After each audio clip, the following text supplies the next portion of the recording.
Hello there, grade 12 university students. It is May 26th, and we are back. Some of you emailed me yesterday asking what happened. If you didn't get the notice, it was Eid, right, on Sunday, technically, not Monday, but Eid is a 3-day festival, so technically it's still Eid right now, so I should still be not working, but here we are, right, and I want to get us on track, so that's why there was no video yesterday. Now, this Friday is going to be midterms, so I'm going to be emailing you your grades along with your oral communication mark. As I've been saying, that oral communication mark is going to be used to help you, not hinder you, right? So it's not going to lower your grade, right? But it is going to hopefully boost your grade, especially if you're one of those people that's always talking in the videos, right? You know, you have seen your contribution uh, be noted, and you'll see your grade go up, right? So that's one thing that'll be happening this Friday. The last day to hand in any reflections or short answers is going to be Thursday at noon, right? I sort of am going to underline this.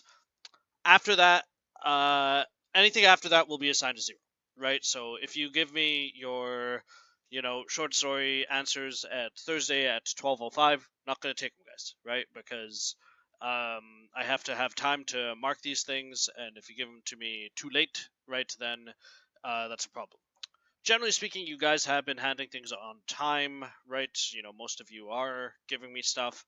But if there's going to be a problem, let me know, right? Don't email me at, Thursday at 3 o'clock and say, oh, I didn't know, right? Because now you know, right? Thursday at noon, right, is the last day to give me all of the stuff I've assigned already, including the question I'm going to assign today.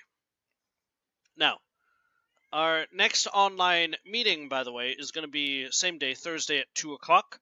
We'll be talking about the short story Gravel, which I'm about to talk about right now, and we'll also be talking about essays, which are going to be sort of the next step before we get to Othello. So, Gravel. I posted this one yesterday, right? It's a longer story. It's about 12 pages long, right? So it's longer than the other 3 that I've assigned, which is why, I'm going to give you guys a little bit of breathing room for finishing it, right? So today I'm just going to sort of introduce it, and then tomorrow I'll make another video that will conclude our discussion of it. But it's by a woman named Alice Munro, who some of you may have run into before in previous classes, especially if you had me for grade 12 college, right? I usually do a story called Shining Houses for that one. And she is one of the most famous Canadian authors in the world. Probably the second most famous, with the top prize going to our first author, Margaret Atwood, right? So top prize goes to Margaret Atwood in terms of famousness, right? But she is certainly the most well recognized as well, right? Because she is currently the only Canadian winner of the Nobel Prize for Literature. So, that's one of the feathers she has in her cap, right? So, in terms of Canadian literature, Alice Munro is one of the giants, where the other is, of course, Margaret Atwood. Now, this story isn't too postmodern, right? It's not like the other ones, which were sort of crazy, like, A Girl's Story was just nuts. But it does have a sort of postmodern edge to it. And let me explain what I mean by that. So, one of the first things you're probably going to notice about this story is the narrator, right? The narrator is a young person, right? Probably 5 or 6 years old. It's hard to really say what the narrator's age is, but definitely she's the youngest person in the story. You notice I'm saying she. But you'll notice as you read through this 2 things about the narrator here. And this is where I talk about the postmodern edge. So the first thing you'll notice is that the narrator does not have a name, right? And that's not too special, right? There are plenty of stories where the narrator doesn't have a name, right? Those of you who who were with me in grade 11 university might remember the Scarlet Ibis, right? That story where the narrator didn't have a name in that either, right? So the narrator does not have a name, right? But what you'll notice as you go along is that the narrator also does not have a defined gender, right? I don't mean, hear me out when I say that. You'll read through this whole thing, and there's no reference to the narrator being a she or a he, right? There's no time where the narrator will say, I'm a girl or I'm a boy, right? So the narrator's only like 5 years old, first of all, right? At least for the most of the story, right? So they're a very small child, so, their gender almost doesn't matter, right? Because they're so small. But what I found when I first taught this, when I first read the story, I thought it was a girl, right? And the reason for that was that, well, the narrator and the sister Caro are sharing a bedroom, so I figured, okay, if the parents have the two kids sharing a bedroom, they're probably both girls. But then it occurred to me, or a student said, no, that's a boy, right? And I said, well, what are you talking about, student? Why are you saying that's a boy? Right? So I sort of argued with a student after I first taught it, and I looked through the whole story, and yeah, there's nothing in here that says that Caro is a boy or a girl, or I'm sorry, that the narrator is a boy or a girl. Caro is a girl. That's sort of one of the funny things about it, right? When I read it, I thought girl. When other students have read it, they thought boy. And what you find is the way you read it is really up to you, right? There's no evidence that I've been able to find anywhere in there. Sorry. There's no evidence anywhere in there that's going to say, oh, it's look, this is a boy or this is a girl. In fact, a lot of you, if you finish the story, you'll know that, well, hang on, the narrator as an adult has a partner called, what is her name? Ruth Ann, right? The narrator says, I have a partner, Ruth Ann, right? We're not going to talk in detail about that, but Ruth Ann is a girl's name, so you might think, well, she's got it's a partner renamed Ruth Ann. But that's the thing, the narrator could be a lesbian woman, for as much as we know, right? So I have to think that is done intentionally, right? So the gender of the narrator is left undefined, right? So the reader can decide whether the story is about a little girl or a little boy, right? So that's sort of one of the interesting things about this story, right? That honestly, when I first read it, for me, when I first read it, I thought it's a girl, right? I thought 100%. It felt like a girl. I thought it was a girl. All of that, but then other people say no, it's a boy, right? Clearly, masculine perspective, everything like that. But that's the thing. The postmodern edge to the story is that it's got this little quirk. Anyway, let's talk about the actual story.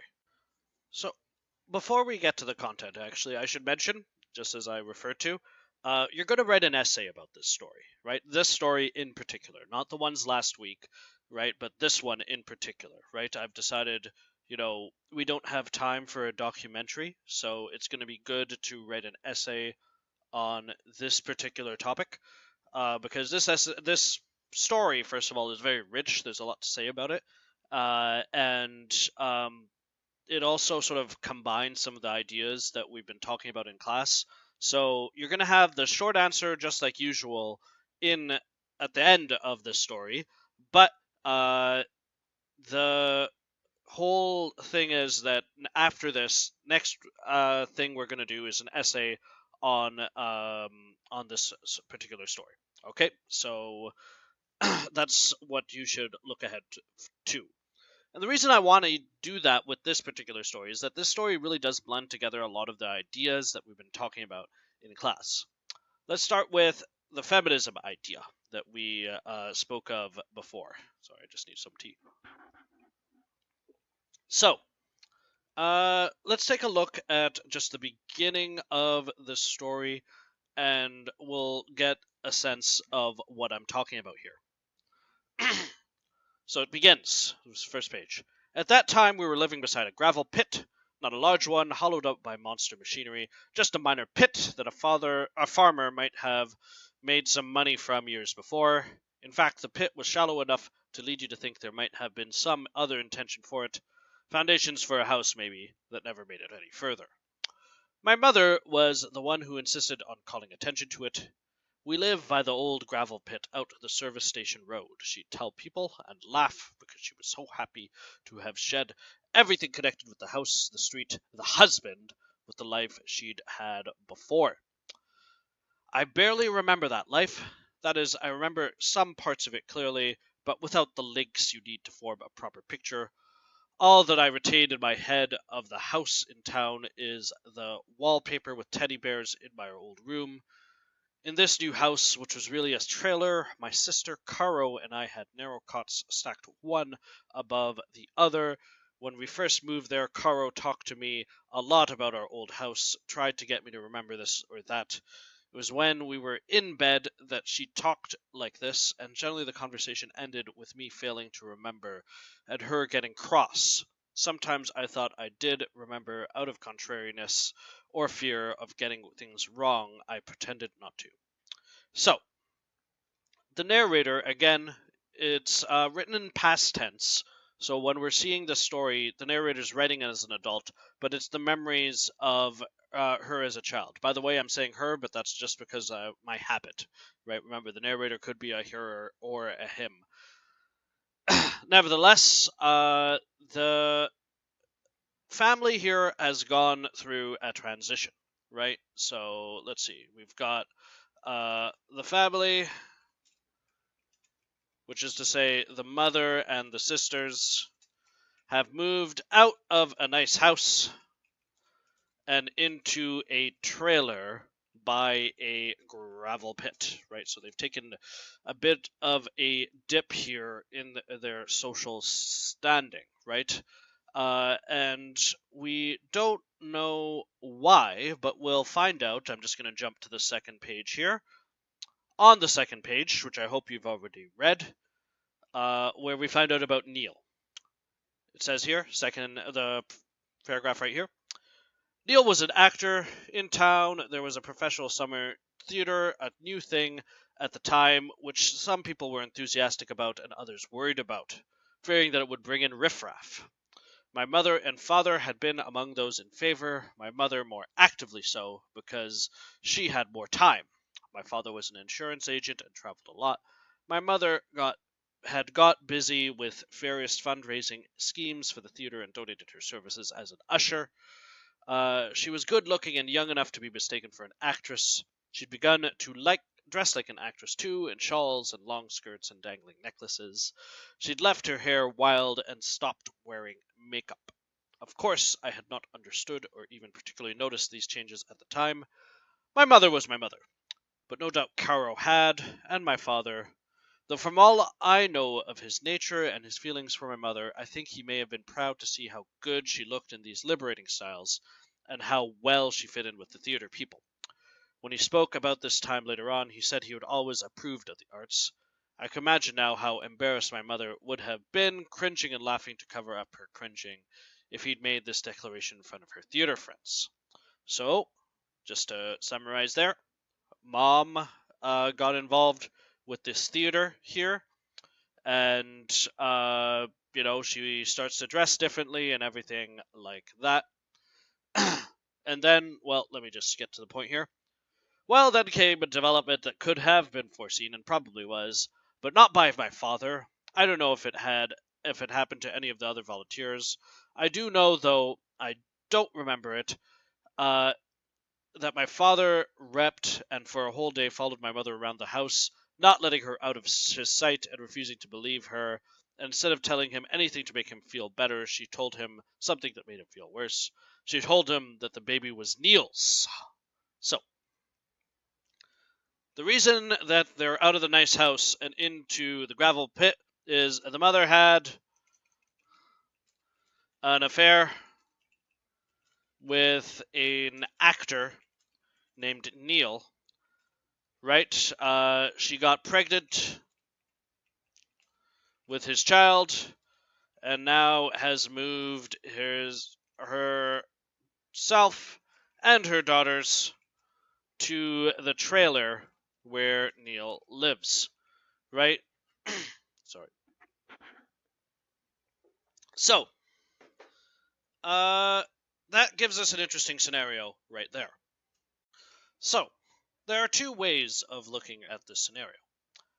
The first is, well, you've got the mother here who's exercising her agency, right? She's doing what she thinks is best for her to be happy, right? Her old husband was an insurance agent. He was rarely home, right? And she wasn't very excited by him. And, well, this new guy is an actor and everything like that, so she likes him a lot more, so she's going with him.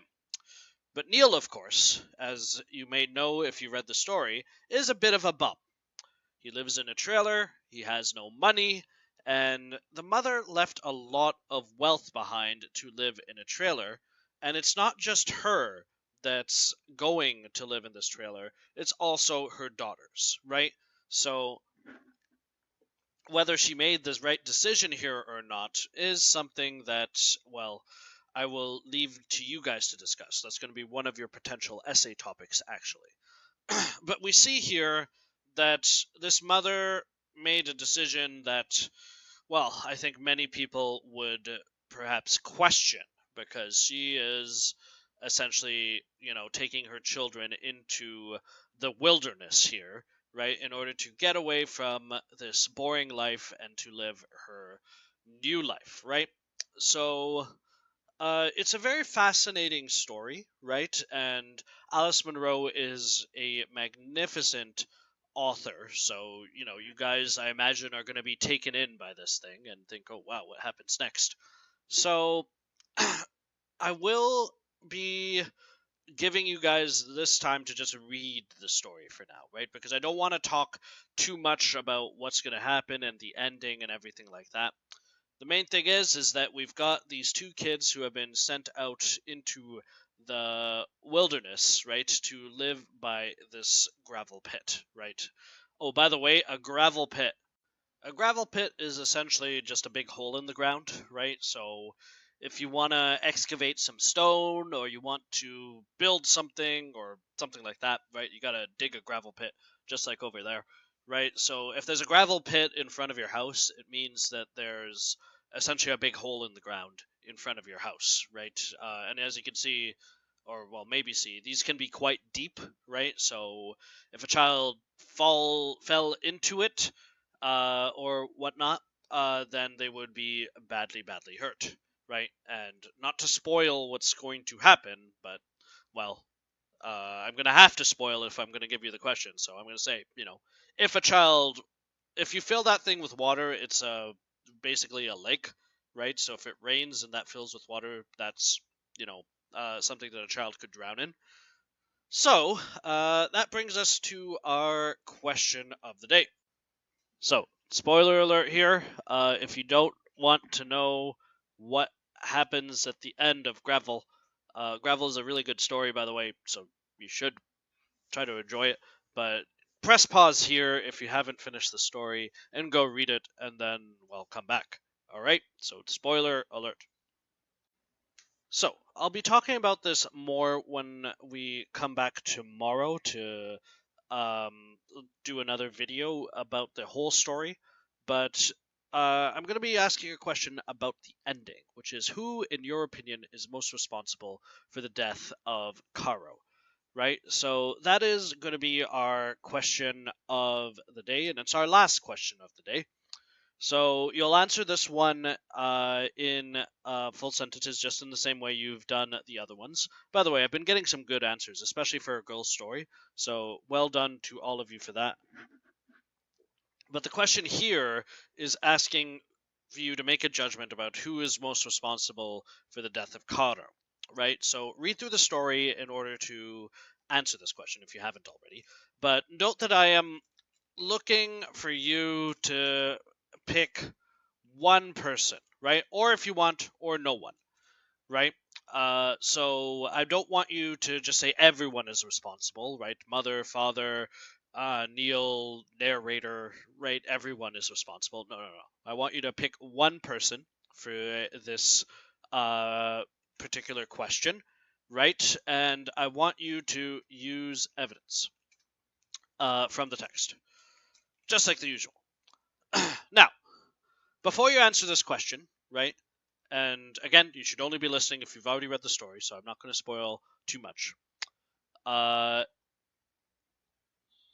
thing to really watch for is why exactly Karo jumped into the water, right? That's an important thing to understand, right? Because Karo has a plan when she jumps into the water, right? Where she says, uh, where is it? Let me find it. Karo says to the narrator, I don't know how much time we spent. This is on page 8, by the way. Just wandering around the water's edge, knowing that we couldn't be seen from the trailer. After all, I realized that I was being given instructions. I was to go back to the trailer and tell Neil and our mother something, that the dog had fallen into the water. The dog had fallen into the water, and Kara was afraid she'd be drowned. Blitzy drowned. Drowned, but Blitzy wasn't in the water. She could be, and Karo could jump in to save her. I believe I still put up some argument along the lines of she hasn't, you haven't, it couldn't happen, but it hasn't. I also remember that Neil had said dogs didn't drown. Caro instructed me to do as I was told. Why? I may have said that, or I may have just stood there not obeying and trying to work up another argument. In my mind, I can see her picking up Blitzy and tossing her, though Blitzy was trying to hang on to her coat, then backing up, Caro backing up to take a run at the water, running, jumping, all of a sudden hurling herself at the water. But I can't recall the sound of the splashes as they, one after the other, hit the water. Not a little splash or a big one. Perhaps I had turned toward the trailer by then. I must have done so. So, Caro, when she was jumping in the lake, at least according to the narrator's memories, and we'll talk a little bit more about that when I do my video tomorrow. But Caro here has a plan, right? She is tossing Blitzy into the water. Blitzy being the dog, right? So she's taking the dog and throwing the dog into the water, right? And then she's jumping in after it as if she's trying to save the dog, and she's telling her little sister slash brother over there, you have to go and tell Mom and Neil to come save me, right? So this is Caro trying to act out a bit of a plan here, right? And she clearly is setting this whole thing up. Now, the narrator doesn't run very fast and ends up getting her killed. We'll talk more about that tomorrow. But it's clear that Caro, number one, isn't trying to rescue her dog, right? Because she's the one who's put the dog in danger in the first place. She's throwing the dog into the water, right? So, the whole thing of her ending up in the water, which, by the way, the water is just rain filling up a gravel pit, right? So that's where this pool is coming from. So, Caro is the one who's created this scenario. So, going back to the question then, who in your opinion is most responsible for the death of Caro, right? You should know how Caro died, right? She died doing this little stunt. Now, I'm sure some of you are thinking, well, why did Caro do something like that, right? Why did Caro, throw the dog into the water? And for that, I would say we'll talk about it more tomorrow, but if I were to give you guys a hint, it would be the word attention, right? She wanted some attention from her parents there. So, nevertheless, regardless, it does end up with her being killed. So, the question of the day will look to answer that. But you should know there are a lot of different things to talk about in this story rather than just Caro's death. So we will be discussing this in detail, both at our meeting this Thursday, and we'll also be writing essays about this, both this Friday and hopefully next week, right? So that is the idea. We don't have time for a documentary, so we've got to do this. All right? Meow.